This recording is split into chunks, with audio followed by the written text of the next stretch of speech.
اور لڑتے لڑتے حدیث میں آتا ہے اتنی بڑی بڑی لڑائیاں ہوں گی کہ 1/3 مسلمان شہید ہو جائیں گے اس میں، 1/3 مجاہدین جو لڑنے والے ہوں گے، اور 1/3 جو ہوں گے وہ میدان جنگ سے بھاگ جائیں گے، اور 1/3 کو اللہ فتح عطا فرمائے گا۔ تو جو 1/3 میدان جنگ سے بھاگ جائیں گے، نبی صلی اللہ علیہ وسلم نے فرمایا ان کی توبہ کبھی قبول نہیں ہوگی۔ جو 1/3 شہید ہو جائیں گے وہ افضل ترین شہداء ہوں گے اس وقت کے، اور 1/3 کو اللہ تعالیٰ غلبہ عطا فرمائیں گے۔ ایک واقعہ تو ہمیں قرب قیامت میں نبی صلی اللہ علیہ وسلم سے یہ ملتا ہے صحیح حدیث سے۔ دوسرا ہمیں یہ ملتا ہے کہ قرب قیامت ہی میں مسلمان قسمہ پرسی کا شکار ہوں گے تو تلاش کریں گے حضرت مہدی کو، کیونکہ حضرت مہدی وہ شخصیت ہیں جن پہ تمام نیک لوگ جمع ہو جائیں گے اور وہ مسلمانوں کی میدان جنگ میں کمانڈ کریں گے، جہاد میں کمانڈ کریں گے۔ تو ان کو بیت اللہ میں تلاش کیا جائے گا، وہ رسول اللہ صلی اللہ علیہ وسلم کی اولاد میں ہوں گے، اور لوگ ان کو پہچان لیں گے، اہل اللہ پہچان کر ان کو اپنا امیر بنائیں گے، اور ان کی قیادت میں پھر لڑائی اور جہاد شروع ہوگا۔ اور یہ لڑائی جب دمشق میں لڑائی ہو رہی ہوگی تو دمشق میں عصر کی نماز کے وقت حضرت مہدی، میں نے جو یہ کہا کہ دمشق میں لڑائی ہو رہی ہوگی،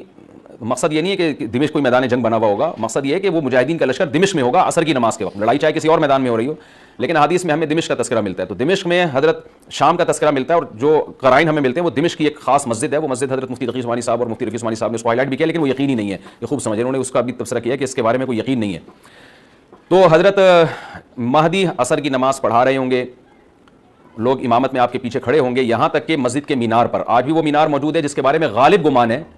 کہ یہ وہ مینار ہے جہاں حضرت عیسیٰ علیہ السلام نازل ہوں گے، غالب گمان کے درجے میں کہا جا سکتا ہے، ورنہ پھر اسی کے اڑوس پڑوس میں کوئی مسجد ہوگی۔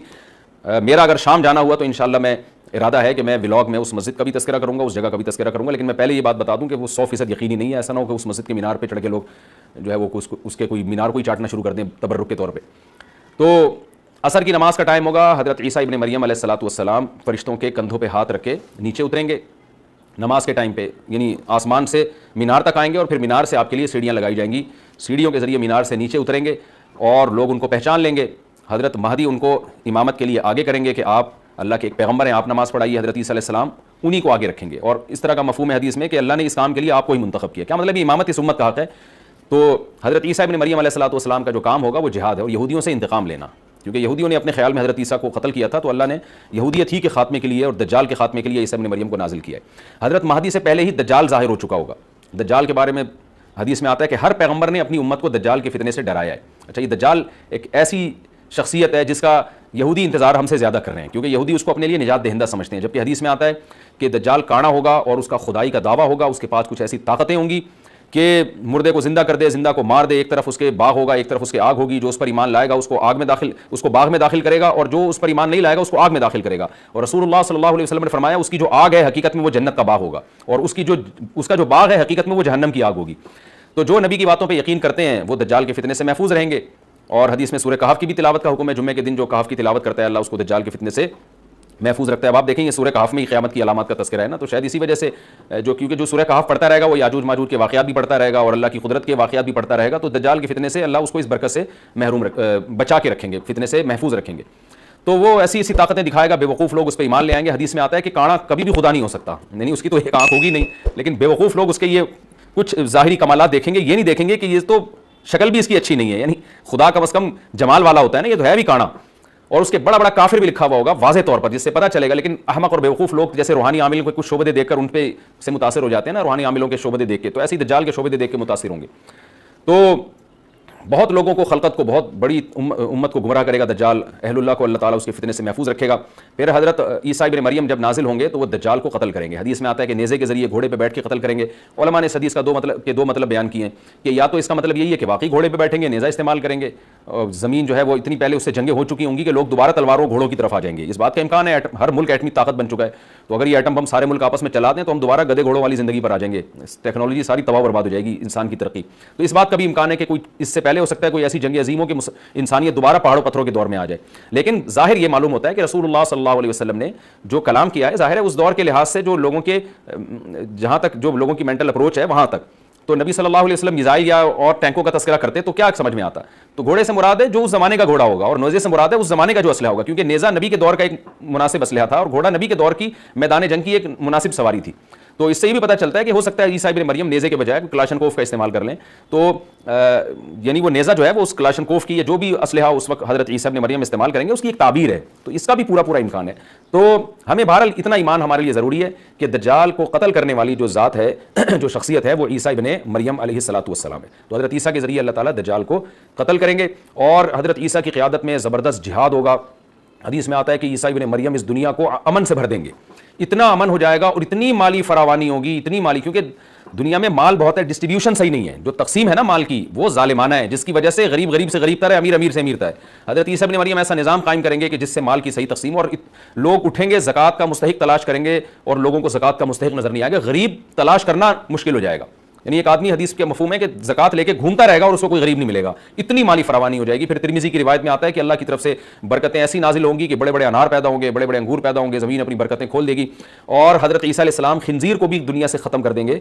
خنزیر کی نسل کو ختم کر دیا جائے گا، وَيَضَعُ الْجِزْيَةَ، اور جزیہ کا نظام ختم، اما الاسلام و اما السیف، یا تو تلوار یا اسلام، اس کے علاوہ نہیں۔ تو نبی صلی اللہ علیہ وسلم کو اللہ نے جس مقصد کے لیے دنیا میں بھیجا تھا اس مقصد کی جو تکمیل ہے وہ عیسیٰ ابن مریم کے ذریعے۔ باقی اس میں حکمتیں کیا ہیں اس پر میرے الگ سے بیانات موجود ہیں کہ اللہ نے حضرت عیسیٰ ابن مریم کا انتخاب کیوں کیا اس کام کی تکمیل کے لیے، اسی امت میں کوئی کیوں منتخب نہیں کر لیا، یا یہ کہ پیغمبر صلی اللہ علیہ وسلم ہی کے ذریعے پوری دنیا میں اسلام کو غالب کر دیا جاتا، اس میں کیا حکمتیں ہیں اس پر میرے الگ سے بیانات موجود ہیں۔ ابھی تو میں کوشش کرتا ہوں کہ تفسیر سے میں جو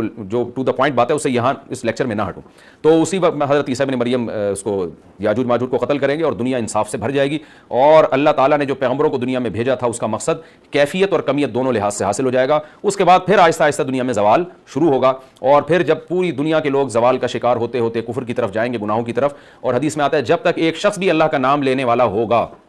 اس دنیا پر قیامت نہیں آئے گی، یہاں تک کہ آخری شخص جب دنیا سے اٹھے گا جو اللہ کا نام لیا کرتا تھا، تو اس کے بعد اللہ تعالیٰ سور پھونکیں گے، جبریل کو حکم دیں گے سور پھونکنے کا، اور اس دنیا کو تباہ و برباد کر دیا جائے گا۔ تو آگے قرآن کہتا ہے وَنُفِخَ فِي الصُّورِ، اور پھر سور میں پھونکا جائے گا، فَجَمَعْنَاهُمْ جَمْعًا، پھر ہم ان تمام انسانوں کو جمع کر دیں گے، وَعَرَضْنَا جَهَنَّمَ يَوْمَئِذٍ لِّلْكَافِرِينَ عَرْضًا، اور قیامت کے دن ہم جہنم کو یومئذ، جس دن ایسا ہوگا یعنی جس دن سور پھونکا جائے گا، یہ دوسرا سور مراد ہے،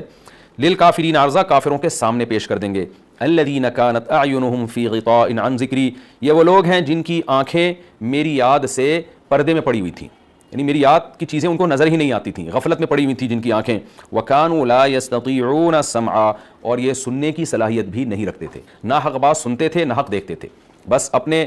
خواہشات کی جو چیزیں ہیں وہ ان کو اچھی لگتی تھیں اور وہی ان کو سمجھ میں آتی تھیں۔ تو یہ ہمارا رکوع الحمدللہ کمپلیٹ ہو گیا۔